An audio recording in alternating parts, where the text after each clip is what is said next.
السلام علیکم ورحمۃ اللہ وبرکاتہ۔ محترم ناظرین، امید کرتا ہوں کہ آپ بخیر و عافیت ہوں گے۔ آج کے ویڈیو کا موضوع ہے فرقہ اسماعیلیہ کا تعارف۔ آج کے ویڈیو میں ہم 3 نکات پر تفصیلی گفتگو کریں گے۔ پہلا نقطہ یہ ہے کہ فرقہ اسماعیلیہ کا پس منظر۔ دوسرا نقطہ اس فرقے کے بنیادی عقائد و نظریات۔ تیسرا نقطہ ہوگا اس فرقے کا شرعی حکم۔ بات کرتے ہیں پہلے نقطے پر، اور پہلا نقطہ یہ ہے کہ فرقہ اسماعیلیہ کا پس منظر کیا ہے۔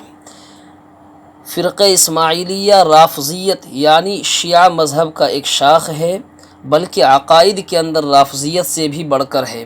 ابتداءً یہ دونوں فرقے نظریات میں امام جعفر تک تو متفق تھے، اس کے بعد ان کا آپس میں اختلاف ہوا۔ اس فرقے کا وجود سن 133 ہجری میں ہوا۔ اس اختلاف کی بنیادی وجہ یہ ہے کہ امام جعفر نے اپنی زندگی میں اپنے بیٹے اسماعیل کو اپنا جانشین بنایا، تو فرقہ اسماعیلیہ یہ کہتے ہیں کہ امام جعفر نے اپنا جانشین اسماعیل کو بنایا تو امام بھی وہی ہوئے، اور امامت کا سلسلہ بھی اسماعیل کی اولاد میں جاری ہوا اور اب تک چلتا آ رہا ہے، اور اس وقت سے لے کر ان کا 50واں امام چل رہا ہے۔ جبکہ روافض یہ کہتے ہیں کہ امام جعفر نے دوسرا امام موسیٰ کاظم کو بنایا تو امام کا سلسلہ موسیٰ کاظم میں منتقل ہو گیا، تو اسماعیلی امامت کا سلسلہ اسماعیل بن جعفر سے الگ کر لیتے ہیں، اور روافض یعنی شیعہ موسیٰ کاظم سے الگ کر لیتے ہیں۔ خلاصہ یہ ہے کہ سن 133 ہجری سے پہلے فرقہ اسماعیلیہ کا وجود نہیں تھا، بلکہ یہ لوگ رافضیت اور شیعیت ہی کے علم بردار تھے۔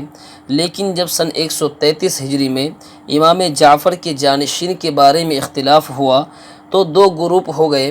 ایک گروپ وہ جن لوگوں نے امام جعفر کے بیٹے اسماعیل کو ان کا جانشین مانا، تو یہاں سے ایک فرقہ اور ایک نیا فرقہ اسماعیلی فرقہ وجود میں آیا، اور شیعیت ہی کے پیٹ سے نکلا ہے یہ۔ اور جن لوگوں نے ان کے دوسرے بیٹے کو یعنی موسیٰ کاظم کو اپنا جانشین مانا تو وہ شیعہ رہ گئے۔ لیکن فرقہ رافضیت اور اسماعیلیت میں کچھ فرق ہے، اور وہ فروق ہم آپ کے سامنے نہایت ہی اختصار کے ساتھ ذکر کرتے ہیں۔ فرقہ رافضیت صرف 12 اماموں کو ہی مانتے ہیں یہ لوگ، اور اس کے بعد امامت کو ختم مانتے ہیں، جبکہ فرقہ اسماعیلیہ کے نزدیک امامت کا سلسلہ قیامت تک جاری رہے گا، لیکن اسماعیل بن جعفر کی اولاد سے ہوگا۔ دوسرا فرق یہ ہے کہ فرقہ رافضیت میں حضرت علی کو اول امام مانا جاتا ہے، اور فرقہ اسماعیلیہ میں حضرت علی رضی اللہ عنہ کو وصی رسول مانا جاتا ہے، جو کہ امامت سے بڑھ کر ہے۔ اس اسماعیلی فرقے کو آغا خانی بھی کہا جاتا ہے۔ آغا کہتے ہیں خداوند کو، خان بمعنی سردار رئیس۔ اس آغا خانی لقب کا پس منظر یہ ہے کہ جب اسماعیلی فرقے کا 39واں امام خلیل اللہ سن 1233 ہجری میں قتل کیا گیا، تو ایران کے بادشاہ فتح علی قاجار نے خلیل اللہ کے بیٹے حسن کو جانشین بنایا اور آغا خان کا لقب دیا۔ اب اس اسماعیلی فرقے کو آغا خانی کہا جاتا ہے، اور ابھی چند سال پہلے تک ان کا امام کریم آغا خان تھا، جو کہ ایک عیاش اور خواہشات پسند آدمی تھا، اور دنیا کے امیر ترین آدمیوں میں اس کا شمار ہوتا تھا۔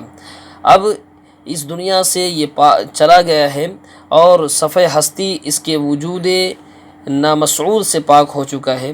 اس وقت اسماعیلی فرقے کا امام جو ہے کریم آغا خان کا بیٹا رحیم آغا خان ہے، جو کہ 50واں یا 51واں امام ہے۔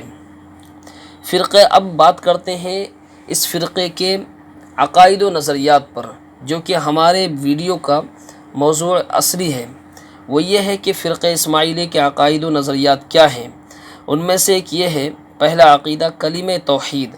آغا خانیوں کا کلمہ یہ ہے، اشہد ان لا الہ الا اللہ واشہد ان محمدا رسول اللہ واشہد ان علی اللہ۔ ترجمہ اس کا یہ ہے کہ میں گواہی دیتا ہوں کہ نہیں ہے کوئی معبود مگر اللہ، اور میں گواہی دیتا ہوں کہ محمد صلی اللہ علیہ وسلم اللہ کے رسول ہیں، اور میں گواہی دیتا ہوں کہ تحقیق علی رضی اللہ عنہ اللہ ہیں۔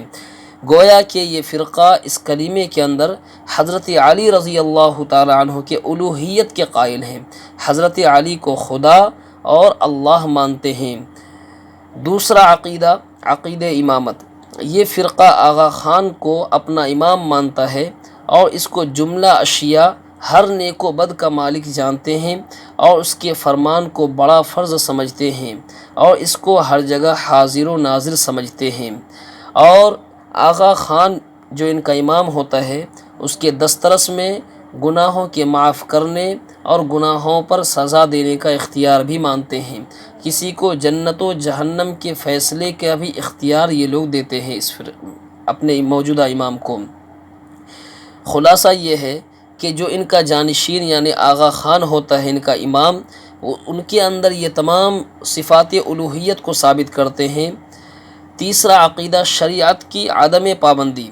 آغا خانی عقیدے کے مطابق شریعت کی پابندی ضروری نہیں، بلکہ ان کے امام حسن علی نے شریعت محمدی صلی اللہ علیہ وسلم کو منسوخ کر دیا، بلکہ شریعت محمدی کو بالکل معطل ہی کر دیا، ان کا کہنا یہ ہے۔ اور یہ لوگ اپنے موجودہ امام کو شریعت کے تشریح کا مکمل اختیار دیتے ہیں، یعنی موجودہ امام شریعت کے بارے میں جو تشریح کریں گے وہ امر الہی مان کر اس پر یہ تمام ان کے متبعین عمل کرتے ہیں۔ چوتھا عقیدہ، عقیدہ نماز۔ تعجب کی بات یہ ہے کہ یہ فرقہ نماز پنجگانہ کے منکر ہیں، اس کی جگہ 3 وقت کی دعاؤں کو لازم و ضروری سمجھتے ہیں۔ یہ اپنے عبادت خانے میں ہندوؤں کی طرح بڑی بڑی مورتیوں کو اور اپنے امام کی تصویر کو اپنے سامنے رکھتے ہیں، اور 3 مرتبہ یہ کہتے ہیں کہ نماز پڑھو، نماز پڑھو، نماز پڑھو، خدا تم کو برکت دے، خداوند شاہ علی تم کو ایمان و اخلاق دے، یا شاہ میری دعا و نماز کو قبول کر، جو حق تم کو ملا میں اس کا واسطہ دیتا ہوں اے ہمارے آقا۔ اس کے بعد پھر یہ لوگ یہ تسبیح پڑھتے ہیں کہ میں گناہوں پر پچھتاتا ہوں، یہ 2 مرتبہ بولتے ہیں۔ اس کے بعد میں سر سے پاؤں تک تیرا قصوروار ہوں اور گنہگار ہوں، اے غفور الرحیم، شاہ میرا گناہ معاف کر۔ اور نماز کے اختتام پر، جو کہ نماز تو نہیں ہے بلکہ لیکن یہ لوگ اس کو نماز کا نام دیتے ہیں، تو نماز کے اختتام پر یہ دعا پڑھتے ہیں: مولانا شاہ کریم الحسینی الامام الحاضر الموجود ارحمنا واغفر لنا۔ عقیدہ نمبر 5، نماز کی طہارت۔ اس فرقے کا عقیدہ طہارت یہ ہے کہ وضو کی ہم کو ضرورت نہیں ہے، ہمارے دل کا وضو کافی ہے۔ اسی طرح غسل کرنے کی بھی ضرورت نہیں ہے، خواہ غسل جنابت ہو یا غسل احتلام، یا عورتوں کے ایام سے فراغت کے بعد کا غسل ہو، یا ولادت کے خون منقطع ہونے کا غسل، بغیر کسی چیز کے دھوئے جماعت خانے میں چلے جاتے ہیں۔ یعنی یہ فرقہ شریعت کے جو احکام ہیں ان کو ان کے ظاہر سے ہٹا کر اس کی غلط اور منمانی تشریح کرتے ہیں، اور یہ کہتے ہیں کہ اس حکم یا اس حکم شرعی کا ایک باطن یہ ہے، اور یہ لوگ اس باطن پر عمل کرنے کی کوشش کرتے ہیں۔ اس اعتبار سے اس فرقے کو باطنی فرقہ بھی کہتے ہیں۔ عقیدہ نمبر 6، عقیدہ حج۔ بیت اللہ کے حج کو حج تسلیم نہیں کرتے، بلکہ امام حاضر کے دیدار کو حج سمجھتے ہیں، اور کہتے ہیں کہ امام حاضر کے دیدار کرنے سے گناہ معاف ہو جاتے ہیں۔ عقیدہ نمبر 7، عقیدہ زکوٰۃ۔ یہ فرقہ زکوٰۃ کے منکر ہیں، اس کے بجائے ہر قسم کے مال کا 10واں حصہ آغا خان کے نام پر دیتے ہیں۔ عقیدہ نمبر 8، عقیدہ صوم۔ شرعی روزے کے منکر ہیں، اور یہ کہتے ہیں کہ روزہ آنکھ، کان، زبان کا ہوتا ہے، کھانے پینے سے روزہ نہیں ٹوٹتا۔ ان عقائد کے علاوہ اور بھی مسائل ہیں جو اہل سنت والجماعت سے نہیں ملتے، مثلاً ہر چیز کے شروع کرنے سے پہلے بجائے بسم اللہ کے اوم لکھتے ہیں، اور ہم لوگ خطوط میں ہر جگہ خطوط شروع کرنے سے پہلے، بات کرنے سے پہلے، کھانے سے پہلے بسم اللہ پڑھتے ہیں، بسم اللہ لکھتے ہیں، یہ لوگ اس کی جگہ اوم لکھتے ہیں۔ اسی طریقے سے سلام کرنے کے بجائے یہ لوگ سلام کی جگہ یا علی مدد اور سامنے والا جواب دینے والا مولا علی مدد کہتا ہے۔ حشر نشر ثواب و عذاب جنت و جہنم کے منکر ہیں، اپنی عبادت گاہ کو بجائے مسجد کے یہ جماعت خانہ کہتے ہیں۔ اب بات کرتے ہیں تیسرے نقطے پر، اور وہ ہے آغا خانیوں کا شرعی حکم۔ آغا خانیوں کے بارے میں شرعی حکم یہ ہے کہ ان کا اسلام کافی نہیں ہے، ان کا روزہ کافی نہیں، ان پر نماز جنازہ پڑھنا ناجائز ہے، اور نہ ان کو مسلمانوں کے قبرستان میں دفنانا جائز ہے۔ اسی طریقے سے آغا خانی عقائد اسلام کی ضد ہیں۔ جو شخص آغا خانی عقائد پر ایمان رکھتا ہے اس کا اسلامی برادری سے کوئی تعلق نہیں، وہ ملت اسلامیہ سے خارج، کافر، مرتد اور زندیق ہے۔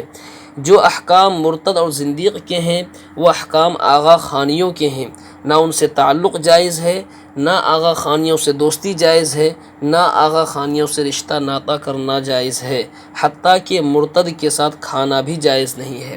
نماز پنجگانہ فرض ہے، اس کی فرضیت کا عقیدہ فرض ہے، اور جو اس کی فرضیت کا عقیدہ نہ رکھے وہ کافر ہے۔ آغا خانیوں کو مسلمانوں کی قبرستان میں نہ دفنایا جائے، نہ ان کو اپنی مسجد میں آنے کی اجازت دی جائے۔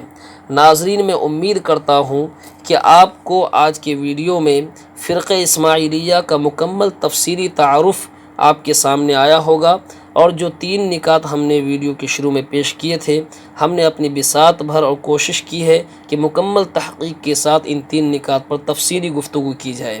اگر آپ کو یہ ویڈیو پسند آیا ہو تو آپ آگے بھی دوسرے حضرات کو شیئر کیجئے۔ اب رخصت کی اجازت چاہتے ہیں، انشاءاللہ تعالی پھر دوسرے ویڈیو میں ملیں گے۔ السلام علیکم ورحمۃ اللہ وبرکاتہ۔